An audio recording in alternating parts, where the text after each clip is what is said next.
Hello everyone, welcome back to another excellent episode of the Lisfranc comeback. Many apologies that this is not last week's video.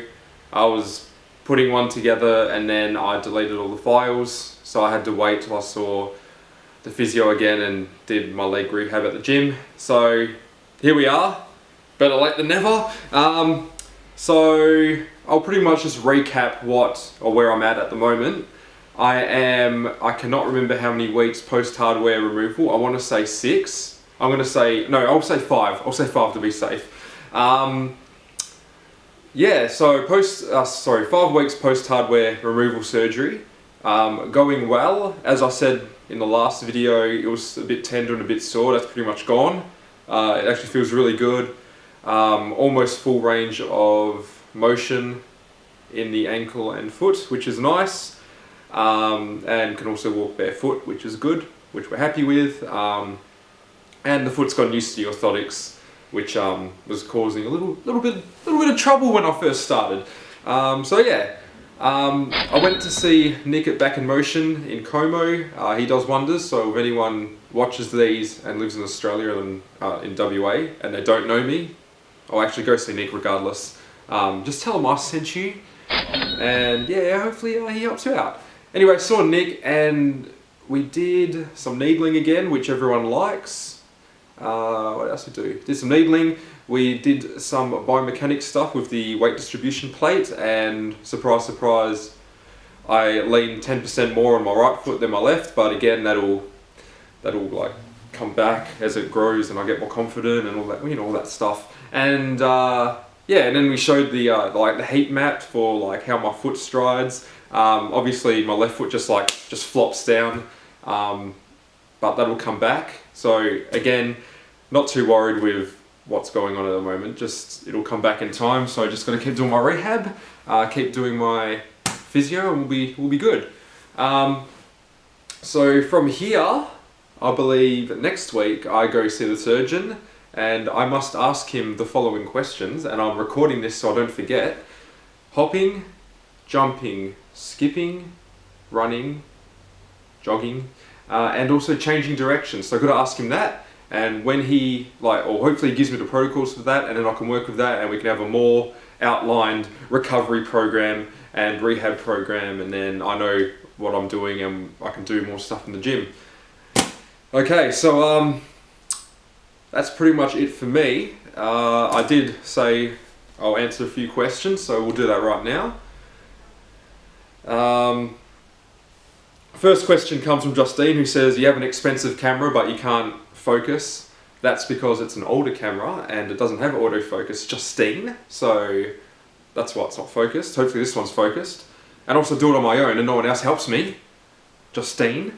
Then we have Louisa, who asks, did you need to go back into a moon boot, or did you go full weight bearing after surgery? Full weight bearing, jogged out of the surgery, into the car, ran off home, but seriously, no moon boot, just had the orthotic in my shoe, and just walked out, so it was nice. Then we have, I'm going to answer everyone's questions, even though I answer them on the Facebook and YouTube page, because there could be other people out there who want to know the same thing. Anyway, I digress. We have lovely lady from YouTube who I've already answered the question, but again, exactly what I said before. She wants to know, were you in a boot for partial weight bearing at any point between the surgery? This is a big question. Point between surgery, let me start it again. Were you in a moon boot for partial weight bearing at any point between surgery and the last Lisfranc video? I think I had 2 days partial weight bearing in the moon boot, and I went straight from non-weight bearing to weight bearing in a shoe. So it was like 0 to 100 real quick. How long between the actual surgery, which when I got it pinned together, and the day that you began to walk? That was 4 months, I think, and it was ahead of schedule, so it could have been a lot longer, which I'm very lucky. So 4 months from actual injury to walking, which is a long time. Also, do you think you'll ever be able to wear heels again? Like, ooh, probably not, just because it's not good for my lower back. And also they don't make 13s in the stiletto, which I like, so. But seriously, I obviously can't answer that, so if there's any other girls in the Lisfranc community that could help out Lucky here, that would be great. Just comment under the video or forward it on, or I'll figure out something. Just, yeah, if anyone knows if you can wear heels, please let us know. Here we go. He says, I have a question. Obviously I asked people to ask me questions, so no surprises there. Is it true your foot injury was not as bad as my rib injury and you're just milking your foot for everything it's worth? Yes. A few general questions I get. What do I do for rehabilitation? Is I get a lot of needling done and a lot of mobilisation, which you'll see in the video. I'll just put a few clips around here. What do you do at the gym? So I'll take you through my gym workout today. I'd start off with crab walks with the slingshot band by Mark Bell, so check out his YouTube channel. So I do crab walks, probably 4 sets of 10 reps there and back, so 10 on the right, 10 on the left. 4 sets of that. Then I usually go into a leg extension or leg curl, again 4 sets of 10 to 12 for all these movements. Then I do the Hello Boys, which is doing this. You can't see it, but opening your legs. Then I do the I don't think so, which is closing your legs really quickly. So I do that, activate a lot of hip stuff, and also groins. After there, I do some, what do I do? Try to do some type of glute activation, which is hard when you can't do like full weight bearing and load bearing just yet. So I do the cable rope pull throughs, which I don't really like, but it's really the only exercise I can do for that at the moment, unless there's some physio or exercise physiologist out there that can help me out. That would be lovely. Then usually finish it off with some balance work. So I do 5 reps, about 5 sets of just box pistol squats. I use a box because obviously the strength and range of motion is pretty poor, so squat down to the box and back up.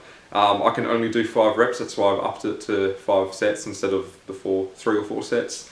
Then yeah, just some dorsiflexion with a band, and the newest thing I've been doing is just balancing on my left foot for 1 minute, and just do that a couple times a day. So I did my one at the gym this time. So one question I get a lot is, will I play gridiron again? And probably not. So this is retirement, which isn't a surprise to the club. I've already expressed my my plans to retire. I do want to play, but after taking so much time out of the game and unable to train properly or even work properly, just can't risk it. And I'm not getting paid those dollar bills like all those NFL players, so it's really, you gotta see, when you get to my age, you gotta plan, you gotta like weigh up the pros and cons. So retirement is imminent from gridiron. We'll still play flag, so don't stress, people out there. And then following on from that question, I get people usually ask, when are you back? So I would like to play in, ideally I'd like to play the grand final if we make it, which is the 31st of July. But there's no way that's going to happen. So the second goal would be to play in the Summer Bowl, which starts in September, and that looks like it's not going to happen as well. Nick said, and I quote, "Any return before October will be nothing short of a miracle." So let's try and aim for October, which will be mid-Summer Bowl, which I guess I could work with, but I do want to be able to train and all that and come back like 100%. Don't want to go 90% and then do it again, and then, because I can't do this again. No. So yeah, we're going to aim for October. If it takes a bit longer, then we'll just put everything on the back burner, start again next year. So yeah, that's when I'm going to return. And yeah, that's pretty much it. Again, if anyone has any questions, I can answer them below, and if anyone wants to ask, let's create a community more of a community on the YouTubes. So if anyone has questions, ask them below. If anyone knows the answer to a question or wants to share their experience, just post or comment underneath. That's pretty much it for me.